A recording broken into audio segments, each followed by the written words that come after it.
Alors, bonjour à tous et à toutes. Nous allons traiter de la question de la participation citoyenne en lien avec la mise en œuvre d'une politique éducative, Barbara Fouquet-Choprade et moi-même.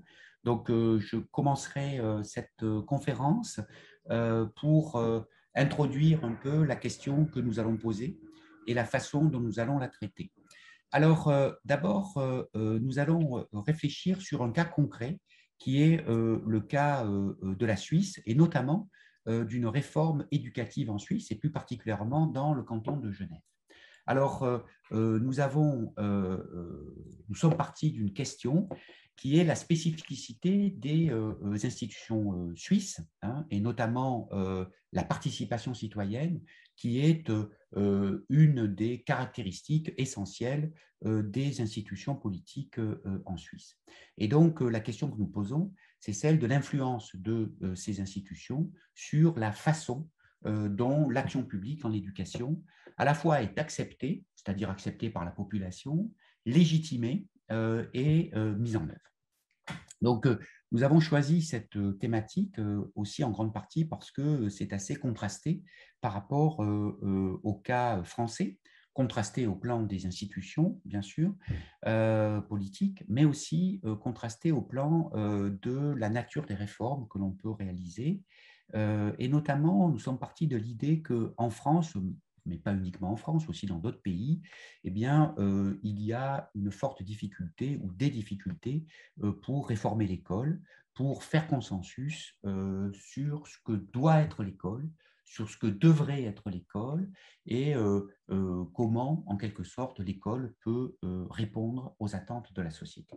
Donc, c'est un peu à partir de cette question que nous nous sommes situés. Alors, pour aller un peu de l'avant et puis essayer de comprendre un peu ce qui se passe, nous avons posé donc la question de la légitimité des réformes éducatives.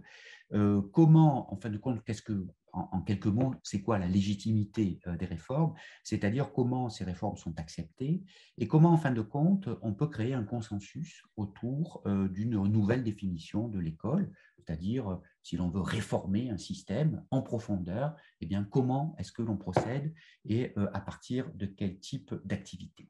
Alors, comment se construit un consensus autour de l'action publique en éducation et comment cette légitimité, ou en tout cas la légitimité d'une réforme, peut-elle se construire? Alors, pour essayer de comprendre comment tout ça se construit, nous avons réfléchi sur justement la complexité de mettre en œuvre des réformes, et notamment avec l'idée qu'il existe autour d'une question aussi centrale pour la société française que la question de l'école, comment il existe un conflit de légitimité qui structure un peu la façon dont on peut agir dans ce domaine-là.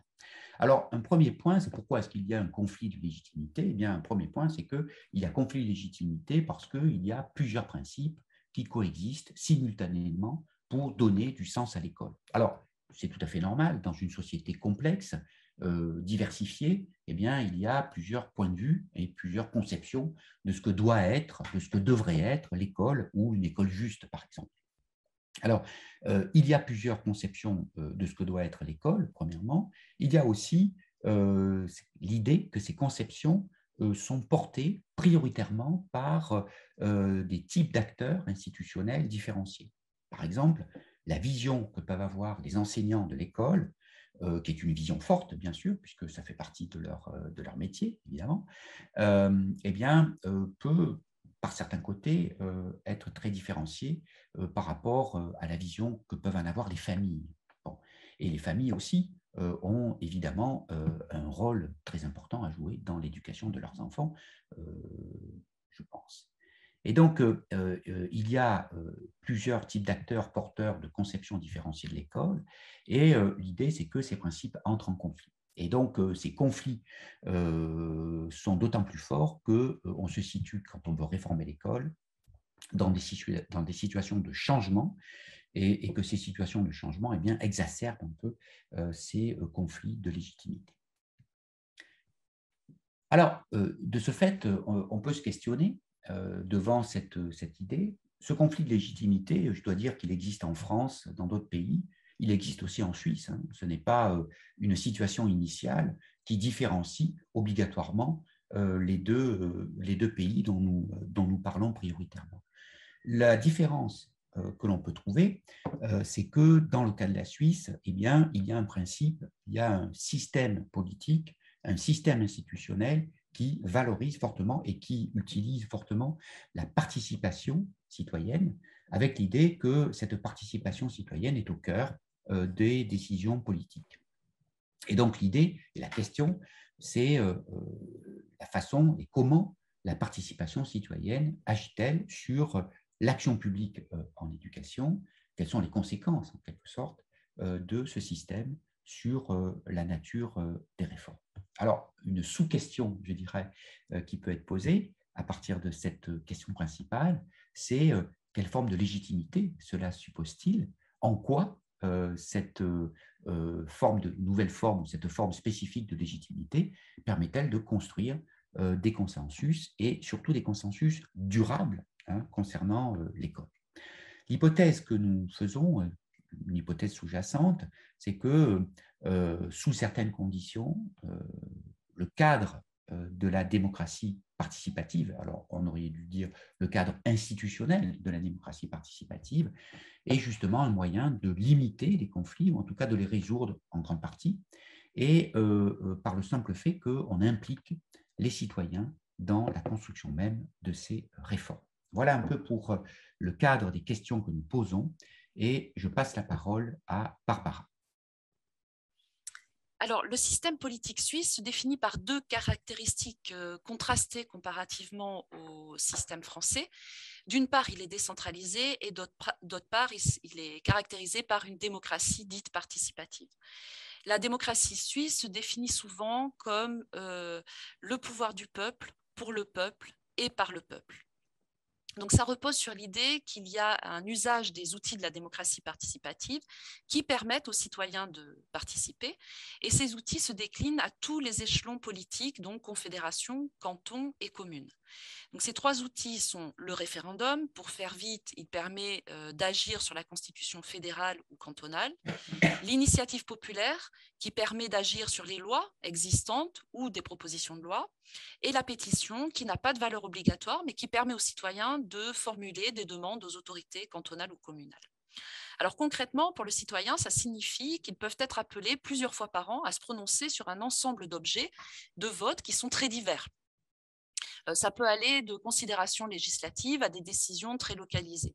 Si on prend l'exemple de la votation du 28 novembre 2021 à venir, pour un habitant d'une commune genevoise, ils vont être amenés à se prononcer sur 3 objets de vote fédéraux qui peuvent aller d'une initiative sur les soins infirmiers forts jusqu'à une initiative sur la loi Covid-19. 6 objets cantonaux qui, là aussi, vont porter sur la rente des retraités des fonctionnaires de Genève ou les horaires d'ouverture du magasin, et encore sur des objets de certaines communes, par exemple sur des travaux. Donc ce système organise la participation des citoyens à tous les échelons, mais il marque aussi, et c'est ce qu'on va essayer de montrer, la façon de faire des acteurs sociaux. Alors, au plan politique, cette façon de faire repose quand même sur l'idée d'une nécessité de trouver un consensus. Et ce consensus, il va au-delà d'une majorité de circonstances. Comme le définit l'ASCOM, le consensus est une convergence de positions différentes émanant de changements de représentation. Donc la participation citoyenne, elle peut être vue tour à tour, d'abord comme un principe qui permet la co-construction des politiques et du coup des politiques qui apparaissent comme légitimes au plus grand nombre, mais à l'autre extrême, elle peut aussi représenter un poids dans les processus de décision, lenteur, risque fort d'opposition. Le système politique suisse, donc, je l'ai dit, c'est un système fédéraliste donc, qui se caractérise par une forte décentralisation. Aux différents échelons, donc confédération, canton et commune, il existe des outils qui permettent aux citoyens de se positionner ou de se prononcer. Le principe qui prévaut, c'est celui de la subsidiarité. Ça signifie que c'est la plus petite entité capable de résoudre un problème qui doit prendre la décision. La Suisse se caractérise aussi par le fait que l'éducation est une prérogative du canton. Nous avons 26 cantons, donc 26 systèmes éducatifs. Le secondaire 1, c'est-à-dire ce qu'il y a entre le primaire et le secondaire 2, se caractérise quand même par un système filiarisé dans l'ensemble des cantons, avec une organisation des filières qui peut être très variable, pour certains des groupes hétérogènes avec des groupes de niveau, jusqu'à des systèmes extrêmement filiarisés où il y a peu de passage d'une filière à l'autre. Donc, après avoir vu les institutions politiques et le fonctionnement de la démocratie participative, nous allons à présent voir une étude de cas à partir de 2 réformes du secondaire 1 à Genève. Donc, la situation initiale. La question de l'organisation de l'école moyenne se pose en Suisse comme dans beaucoup d'autres pays.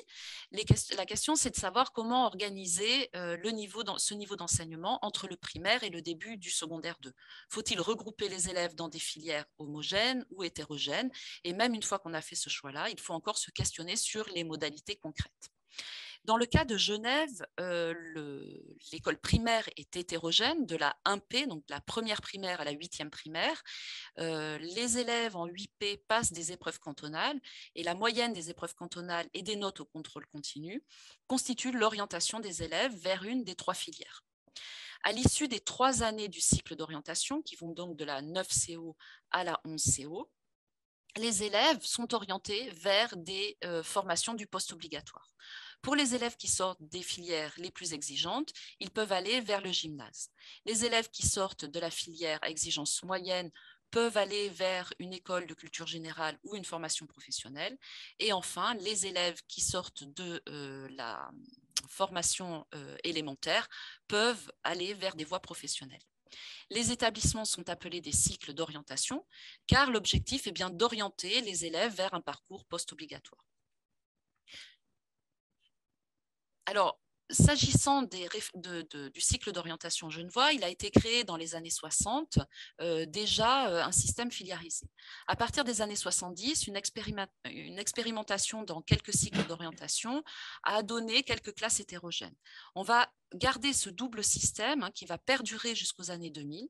Puis en 2005, des partis de droite et des associations de droite vont déposer une initiative populaire, l'IN 134, pour demander un renforcement des filières et ils demandent la création de 6 filières. Un an après, dépôt d'une autre initiative, cette fois des partis de gauche, qui demandent un renforcement à l'inverse de l'hétérogénéité. L'année suivante, le gouvernement propose un contre-projet. L'initiative 138 est retirée par les partis de gauche et finalement, on va en votation et c'est le contre-projet qui va recevoir la majorité des voix. Ce contre-projet est vu comme un compromis qui permettait de ne pas aller vers le projet qui était porté par l'initiative 134 avec un renforcement des filières. En 2019, une série d'articles de presse va se développer sur l'échec de la réforme, particulièrement pour les filières à exigence élémentaire. On va noter la stigmatisation des élèves, l'échec à les orienter vers le professionnel et des élèves qui se trouvent souvent sans solution à l'issue de leur cycle d'orientation. À la suite de quoi, la conseillère d'État va annoncer vouloir réformer de nouveau face à cet échec de la réforme de 2011. Donc, quels ont été les instruments de la régulation de la mise en œuvre? Pour la réforme de 2010, c'est un exemple typique de politique construite par les outils de la démocratie participative. On l'a vu, initiative, votation. Elle porte sur la structure du système du secondaire 1 et vise à modifier surtout le nombre de filières.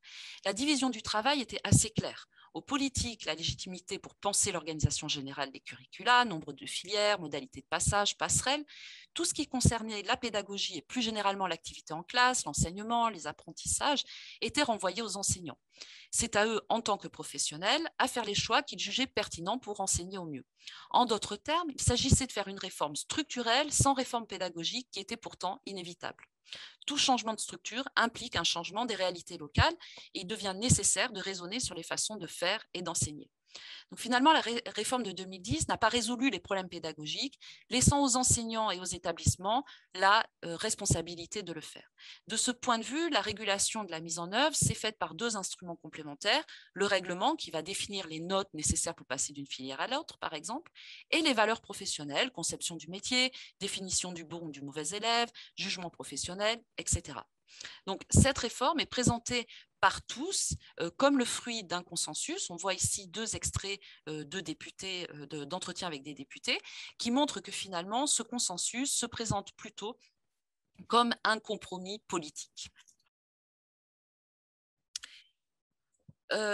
Les instruments de régulation de la mise en œuvre de la réforme de 2022, alors même si elle n'a pas encore abouti et si elle n'est pas encore mise en œuvre, ce qu'on peut voir, c'est que vraiment elle est née de l'échec relatif de la réforme de 2010. La nouvelle réforme de 2022 va toujours porter sur les structures. Mais les modalités concrètes de la mise en œuvre sont pensées dès la conception de la politique. Les instruments de la régulation, ici, qui sont mis en œuvre, tournent autour d'un dispositif participatif qui va définir la place de chaque type d'acteur. Dès l'annonce de la réforme, il est annoncé des groupes de travail et des groupes de consultation qui sont constitués à l'initiative du département de l'instruction publique. Les groupes de travail vont concerner les acteurs internes, les directions générales, et les acteurs externes comme les syndicats, les directions d'établissement, les associations de parents. Il y a aussi un groupe de consultation qui est constitué de députés de la commission enseignement du Grand Conseil, un député par parti. Dans une première phase, les groupes ont travaillé à des concertations qui visaient au dépôt d'un projet de loi, donc essentiellement sur les aspects organisationnels de la réforme. La deuxième phase, qui vient de se terminer, a engagé 5 groupes de travail qui ont vraiment travaillé autour des questions des dimensions pédagogiques. Ça allait des contenus d'enseignement à l'évaluation, orientation, transition, climat d'établissement, élèves en difficulté, gestes professionnels, etc. Les observations qu'on a pu faire de ces moments de concertation montrent une réelle volonté de créer un consensus autour des questions importantes des gestes professionnels, mais aussi de l'organisation à venir au sein des établissements. Le développement de la formation professionnelle a vraiment été au centre des discussions d'un grand nombre de groupes de travail. Les changements entraînés par cette nouvelle réforme sont perçus au-delà des simples changements structurels et les implications pédagogiques sont importantes puisque les enseignants sont habitués à enseigner devant des groupes relativement homogènes du point de vue des compétences académiques des élèves. Donc, dans le cadre de la réflexion des groupes de travail, par exemple accompagnement au changement, la formation est pensée comme essentielle à la fois pour changer les références et les représentations des enseignants, mais également pour changer leurs pratiques pédagogiques. Et on a beaucoup parlé, par exemple, de la question de la différenciation pédagogique. Donc, tout ça tourne aussi autour de la question de la création du consensus. Ce qu'on peut voir dans la comparaison de ces 2 réformes, c'est que lors de la réforme de 2010, la participation citoyenne a été directe par l'usage de plusieurs outils de la démocratie participative. Le processus a été un compromis minimal plus qu'un consensus. La réforme apparaît comme légitime puisqu'elle a été votée, qu'une majorité de citoyens se sont prononcés en faveur de cette réforme, mais elle n'a pas été efficace à réduire les inégalités, entre autres parce qu'elle ne s'est pas accompagnée d'une mise en œuvre pédagogique qui était pourtant indispensable. Lors de la réforme de 2022, la participation est insufflée par le département dans un dispositif spécifique qui doit anticiper la mise en œuvre. Ici, il n'y a pas d'utilisation des outils de la démocratie directe. Toutefois, ce qu'on peut dire, c'est qu'il représente un risque pour le département. Le dépôt d'une initiative ralentirait grandement le processus et mettrait en péril la réforme. L'anticipation de la mise en œuvre, donc, du coup, peut être vue à la fois comme un moyen au service de l'efficacité de la réforme, mais aussi à travers la participation d'un grand nombre d'acteurs, de s'assurer de leur loyauté envers la réforme, s'assurer qu'ils ne fassent pas justement usage des outils de la démocratie participative.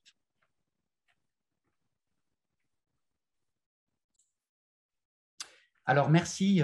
Alors, qu'est-ce que l'on peut dire en conclusion pour aller un peu de l'avant et puis aussi pour dessiner évidemment des perspectives de façon comparative entre la France et la Suisse. Alors, un premier point, me semble-t-il, qui est important, c'est que la consultation directe a un poids évidemment sur l'action des politiques de façon effective, c'est-à-dire lorsqu'il y a une participation, mais aussi de façon potentielle, c'est-à-dire que le risque d'une consultation, d'aller devant le peuple, si j'ose dire, pour remettre en question une réforme ou pour proposer une nouvelle initiative, eh bien, ce risque est extrêmement important et pris en compte par les politiques. Et de ce fait, cela crée une nécessité de faire consensus en amont de façon à ce que tout le monde se retrouve, ou en tout cas le plus grand nombre, se retrouve autour de la réforme. Donc, l'idée que cette consultation potentielle ou effective, eh bien, ça donne aux réformes une forte légitimité démocratique. D'accord. C'est un point qui est important puisque une réforme qui est votée ou qui a été négociée de façon très précise et très approfondie, eh bien, rencontre une adhésion, je dirais, assez forte de la part de la population.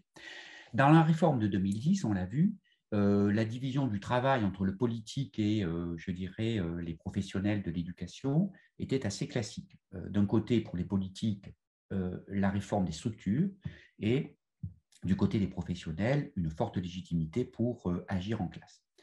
On s'est aperçu, bon, ça fait peut-être un certain temps qu'on s'en est aperçu, mais enfin, il y a eu une sorte de processus d'apprentissage politique du côté de Genève, que, en fin de compte, cette division du travail trouvait vite ses limites. Alors, c'est un modèle qui s'est, je dirais, érodé. Pourquoi est-ce qu'il s'est érodé? D'abord parce que du côté des enseignants, l'autonomie professionnelle peut être vue comme une sorte d'abandon de la part du politique. C'est-à-dire la limite entre l'autonomie et puis le fait d'être seul et de ne pas pouvoir résoudre un certain nombre de problèmes pédagogiques, eh bien, cette limite est souvent relativement floue. Donc ça, c'est un point qui est quand même important. Et puis le deuxième aspect, c'est que la réforme de 2010, avec cette division du travail très classique, donc, entre le politique et le pédagogique, eh bien, n'a pas atteint véritablement ses objectifs de limitation des inégalités d'apprentissage, objectifs aussi d'amélioration des processus d'orientation. Et donc, lorsqu'on regarde aujourd'hui et en direct, je dirais, la réforme en train de se faire de 2022, eh bien, il y a cette nécessité pour le politique de penser la mise en œuvre aussi au plan pédagogique, c'est-à-dire à l'intérieur de la classe pour pleinement réaliser la réforme. Donc, en fin de compte, il y a cette idée que toute réforme ou la plupart des réformes en éducation, évidemment, ont des implications au plan pédagogique et il est nécessaire d'identifier d'abord ces transformations, d'une part, ces implications, et d'autre part, il est nécessaire de réguler l'activité des professionnels dans la classe. Et donc, en fait, la question est de savoir comment réguler ou accompagner l'activité des professionnels de l'éducation. Alors, classiquement, si on regarde un peu ce qui se passe actuellement dans le monde, eh bien, la régulation de l'activité professionnelle peut se faire de différentes façons. Elle peut se faire par la profession, Barbara l'a très bien décrit à l'instant, par les valeurs professionnelles, par la formation aussi, par tout un ensemble de processus propres à la profession. Il y a aussi des options un peu plus néolibérales, comme par exemple la reddition de comptes. C'est une façon de réguler les comportements professionnels, c'est-à-dire par l'évaluation. On dit, vous devez atteindre tel et tel objectif, et si vous ne les avez pas atteints dans votre classe, eh bien, il va y avoir tout un ensemble de processus qui vont se mettre en place pour que les choses changent. Il y a aussi la régulation par le marché, c'est-à-dire le choix des familles, en quelque sorte, qui vont choisir tel établissement plutôt que tel autre, en fonction de l'activité des enseignants, entre autres, à l'intérieur de la classe. Donc, ces formes de régulation sont relativement connues et relativement, comment dire, classiques, disons. Ce que nous avons montré ici avec l'exemple de la Suisse, c'est qu'il peut y avoir une autre forme possible de régulation de l'activité professionnelle par la participation citoyenne. Alors, on a vu que cette régulation par la participation citoyenne, ça n'était pas uniquement une régulation par la votation. Il n'y a pas uniquement ça, bien sûr. Il y a d'abord, par la négociation et l'identification des changements et obstacles de la mise en œuvre, obstacles à la mise en œuvre, pardon, c'est-à-dire il y a une pensée très spécifique sur quelles vont être les conséquences de telle ou telle réforme sur l'activité des enseignants. Donc, on identifie ces changements potentiels. La redéfinition collective des pratiques professionnelles. Et quand on dit redéfinition collective, ça n'implique pas uniquement le politique ou les administrations centrales ou les enseignants, ça implique aussi, par exemple, les familles ou les représentants des familles qui sont évidemment des acteurs clés dans ce type de processus. Ça inclut donc les directions générales, les syndicats, les directions d'établissement, les doyens, les associations de parents, etc. L'idée étant que l'on crée le consensus, on crée un consensus. Alors, on crée un consensus, ce qui veut dire quoi? Ce qui veut dire qu'on est en quelque sorte dans l'idée qu'on dépasse un simple compromis, hein, parce que si vous faites un compromis, il peut très bien y avoir beaucoup de partis ou d'acteurs qui vont être en rupture avec ce type de compromis. Si vous faites un consensus, ça veut dire que vous évoluez vers un changement beaucoup plus profond des conceptions de ce que doit être l'école et de la façon dont on doit enseigner. Voilà, je vous remercie pour votre attention et puis nous prendrons vos questions et nous y répondrons au mois de novembre, je crois. Merci. Merci beaucoup. Au revoir.